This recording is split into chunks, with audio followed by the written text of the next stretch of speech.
Bank statement, financial documents और overall आपकी visa profile कमज़ोर है। लेकिन लोग कमेंट्स बॉक्स में पूछते हैं कि क्या हमें यूरोप देखने का कोई हक हासिल नहीं है? क्या हम कभी अपनी ज़िंदगी में यूरोप नहीं जा सकते? तो ऐसे लोगों को मैं बता दूं, ये आज की वीडियो उन लोगों के लिए है। इस वीडियो को बराए करम या तो डाउनलोड करके सेव कर लें या इसको जो है तफसील से पूरा वॉच करें। आज मैं आपको बताने जा रहा हूँ 3 बड़ी अहम चीज़ें जिन लोगों की वीज़ा प्रोफाइल कमज़ोर है या बहुत कमज़ोर है। ये 3 चीज़ें ऐसी हैं कि आपको इन कैसे इनको तैयार करना है, आपका कोई पैसा नहीं लगना इन चीज़ों को तैयार करने में और आपका कोई ख़र्चा नहीं आना और आपने कोई 2 नंबरी नहीं करनी इन 3 चीज़ों को बनाने में। अगर ये 3 चीज़ें आपने तैयार कर लीं, तो आपके वीज़ा लगने के यूरोप के चांसेस जो हैं जाने के बहुत ज़्यादा बढ़ जाएँगे। वो क्या है? वीडियो को बराए करम पूरा देखें। एज़ यूजुअल रिक्वेस्ट कि अगर आप यहाँ तक आ ही गए हैं तो काइंडली वीडियो को लाइक और शेयर ज़रूर कर दें। बेशक आप चैनल सब्सक्राइब ना करें। दूसरी रिक्वेस्ट, मुझसे व्हाट्सएप पर रब्ता प्लीज़ ना किया करें। सिर्फ वो लोग रब्ता करें जो मुझसे पेड कॉल सेशन लेना चाह रहे हैं या कोई पेड सर्विस लेना चाह रहे हैं, कोई डॉक्यूमेंट तैयार करवाना चाह रहे हैं, तो वो लोग मुझसे व्हाट्सएप पर रब्ता करें। तो जी बग़ैर वक़्त ज़ाया किए जी वीडियो को स्टार्ट करते हैं। देखें, अगर आपके फाइनेंशियल रिसोर्सेज अच्छे नहीं हैं, तो आपने खुद ये देखना है अपनी प्रोफाइल के अंदर कि आप एजुकेटेड भी हैं कि नहीं। इसकी मिसाल ऐसे है कि अगर आपके पास कोई बैचलर की डिग्री है या मास्टर, एमबीए, एमफिल, पीएचडी या कोई भी ऐसी डिग्री, या अगर आपने अपनी बीए की बैचलर्स की डिग्री में कोई ऐसा सब्जेक्ट पढ़ा है जो कि आपका फेवरेट है, तो आप उस सब्जेक्ट को या आप अपनी उस डिग्री को अपनी एजुकेशनल बैकग्राउंड, अपनी प्रोफाइल के अंदर, अपनी एजुकेशनल बैकग्राउंड के अंदर उसको हाईलाइट करें। अब वो कैसे हाईलाइट हाईलाइट होगी, मैं आपको एक मिसाल देकर समझाता हूँ। ये मिसाल आपने गौर से सुननी है। अब ये मैं बता दूं कि अगर आपने let's say for example MA history किया हुआ है या एमबीए किया हुआ है, तो आप या बैचलर डिग्री में आपने हिस्ट्री का सब्जेक्ट पढ़ा है या पॉलिटिकल साइंस का सब्जेक्ट पढ़ा है, तो आप अपनी प्रोफाइल के अंदर अपनी एजुकेशनल बैकग्राउंड को ऐसे हाईलाइट करें कि देखिए जी, मैं जर्मनी जा रहा हूँ विज़िट के लिए, टूरिज़्म के लिए। मैंने जब अपने एकेडमिक करियर में दूसरी जंग अज़ीम के बारे में पढ़ा था कि जी 1945 के बाद जर्मनी के शहर बर्लिन में अभी भी ऐसी तबाहशुदा बिल्डिंग्स उसी हालत में मौजूद हैं जो बम्बारी जंग अज़ीम दोम में 1945 में हुई थी। तो मुझे बड़ी क्यूरियोसिटी है कि मैं वो देखना चाहता हूँ।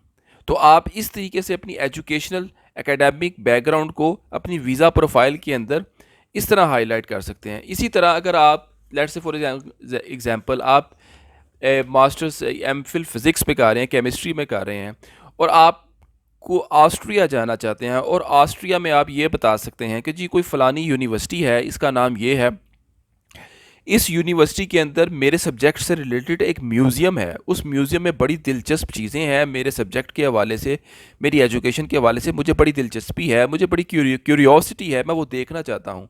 तो आप ये चीज़ इसको अपनी एजुकेशन बैकग्राउंड को ऐसे हाईलाइट करें। या आप अगर यूके, यूएस या ऑस्ट्रेलिया जाना चाहते हैं, तो आप उन्हें ये भी कह सकते हैं, अगर आपकी आईटी बैकग्राउंड है या एमबीए से बिज़नेस से रिलेटेड बैकग्राउंड है, तो आप उन्हें ये कह सकते हैं, देखिए जी, इन यूएसए यूके में जो इनोवेशन है और जो कॉरपोरेट कल्चर है, इससे रिलेटेड जो भी तरक्की उधर हुई है और जो इनोवेशन इन मुल्कों में आई है, मैं उसको थोड़ा सा ऑब्ज़र्व करना चाहता हूँ, मैं देखना चाहता हूँ, क्योंकि मेरी एजुकेशन फील्ड जो है इससे रिलेटेड है और मुझे बड़ी दिलचस्पी है।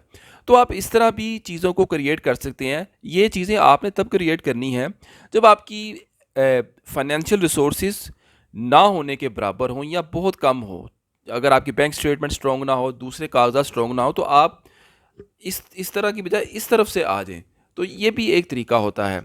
अच्छा, अब दूसरी चीज़ जो है वो आप इसमें ये भी कर सकते हैं कि आप अपने वर्क एक्सपीरियंस को जो है वो भी हाईलाइट कर सकते हैं। आप अपने वर्क एक्सपीरियंस के बारे में ये बता सकते हैं जी कि मैंने पिछले जो है, आप ये बता सकते हैं जी कि मैं पिछले 10 साल से इस फील्ड में, इस रेलिवेंट फील्ड में हूँ और मेरी जो है इससे रिलेटेड कोई स्पेसिफिक कॉन्फ्रेंस हो रही है जर्मनी में, इटली में, फ्रांस में। मैं अपने इस कॉन्फ्रेंस को अटेंड करना चाहता हूँ। इसमें मेरे वर्क एक्सपीरियंस, ये कॉन्फ्रेंस अटेंड करने से मेरा वर्क एक्सपीरियंस जो है बड़ा हाईलाइट हो जाएगा, मेरे करियर में मुझे ग्रोथ मिलेगी। तो ये चीज़ें भी आप अपने वर्क एक्सपीरियंस में भी बयान कर सकते हैं। और इसी में एक और चीज़ आपने ऐड करनी है, वो ये कि आप उन्हें ये बावर करवाने की कोशिश करें कि आपकी जॉब या आपका बिज़नेस आपके अपने मुल्क के अंदर एक स्टेबल है, और आपका एक स्टेबल करियर है, और आपकी जॉब या आपका कारोबार आपके लिए बहुत अहम है, और मैं अपना ट्रिप मुकम्मल करने के बाद यकीनी तौर पर वापस आऊँगा। तो ये चीज़ें भी आप अपनी डॉक्यूमेंटेशन और वीज़ा कवर लेटर के अंदर ये तमाम चीज़ें लिख कर जो है आप बयान कर सकते हैं। अच्छा जी, तीसरा काम जो है वो एक ऑप्शनल है, अगर आप चाहें तो कर सकते हैं, अगर कर लेंगे तो अच्छी बात है। वो आपने ये करना है कि आप अगर किसी प्राइवेट एनजीओ या किसी फलाई काम करने वाली तंजीम के साथ अटैच हैं। अगर अटैच नहीं है तो अटैच उनके साथ हो जाएं या एफिलिएशन बना लें, और उसके बाद उनसे लेटर ऑफ रिकमेंडेशन लें कि जी जिसमें ये लिखा हो कि जी मैं इस तंजीम का एक एक्टिव मेंबर हूँ, मैं यहाँ पर रज़ाकाराना तौर पर काम करता हूँ, चैरिटी वर्क करता हूँ। तो उनके उस तंजीम के जो भी प्रेसिडेंट्स वगैरह, पैट्रन होंगे, सरपरस्त होंगे, उनके सिग्नेचर के साथ आप एक लेटर लेंगे जी आप एक एक्टिव मेंबर हैं, आप इस तंजीम के जो बड़े मुतहरिक कारकुन हैं, तो आपके बगैर जो है हमारी तंजीम के काम अधूरे हैं। तो लिहाजा हम चाहते हैं कि जी आप अगर विज़िट पे जा रहे हैं तो आप फ़ौरी तौर पर वापस आएँ, ताकि हमारा नेक्स्ट जो है स्केजुअल हमारी तंजीम का ये है, तो आपकी पार्टिसिपेशन जो है वो बहुत ज़रूरी है। तो इस तरह के 1-2 या 2-3 लेटर ऑफ रिकमेंडेशन इस तरह की एनजीओ से आप ले सकते हैं। इसमें कोई नुकसान नहीं है। ये अगर ये लेटर्स आपके अगर कुछ करेंगे, तो आपके केस को स्ट्रॉन्ग ही करेंगे, कमज़ोर नहीं करेंगे। ये चीज़ वर्थ करती है, शो करती है आपकी कि आपकी एक सोशल बैकग्राउंड है, अपने मुल्क के साथ, अपने माशरे के साथ आप एक एक्टिव मेंबर हैं। तो ये 3 चीज़ें मैंने आपको बताई हैं कि अगर आप इन पर जो है, अगर आपके फाइनेंशियल रिसोर्सेज अच्छे नहीं हैं, तो आप इन 3 चीज़ों को हाईलाइट करें अपनी प्रोफाइल में, तो आपके वीज़ा लगने के चांसेस काफ़ी बढ़ जाएंगे। उम्मीद करता हूँ वीडियो आपको पसंद आई होगी। तो वीडियो पसंद आने की सूरत में लाइक और शेयर ज़रूर कीजिएगा। कोई सवाल हो तो आप सिर्फ कमेंट बॉक्स में कर सकते हैं। अब तक के लिए इतना ही।